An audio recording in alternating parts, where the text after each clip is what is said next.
Cutlet म्हटलं की तोंडाला पाणी येतं, तर त्याचीच रेसिपी आज आपण पाहणार आहोत.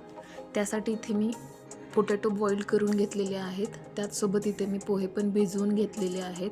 हे पोहे व हा पोटॅटो छान मी पील करून छान स्मॅश करून घेतलेला आहे व त्यामध्ये कोथिंबीर, गाजर, कांदा, लाल तिखट, आमचूर पावडर, गरम मसाला, चवीनुसार मीठ व 2 चमचे कॉर्नफ्लोअर घेतलेला आहे. तर तुम्ही कॉर्नफ्लोअरऐवजी राईस फ्लोअरचा पण इथे यूज करू शकता.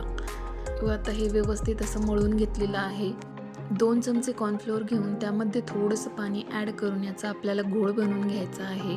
आता तयार केलेल्या मिश्रणाच्या आपल्याला छोट्या छोट्या टिक्क्या बनवून घ्यायच्या आहेत व या टिक्क्या ह्या गोळामध्ये बुडवून घेऊन याला आपल्याला ब्रेड क्रम्सची कोटिंग करायची आहे. जर तुमच्याकडे ब्रेड क्रम्स नसतील तर तुम्ही इथे रव्याचा पण वापर करू शकता किंवा पोह्याला बारीक करून घेऊन त्याचा सुद्धा वापर तुम्ही करू शकता. ह्या टिक्क्यांना तुम्ही शॅलो फ्राय करू शकता किंवा डीप फ्राय पण करू शकता.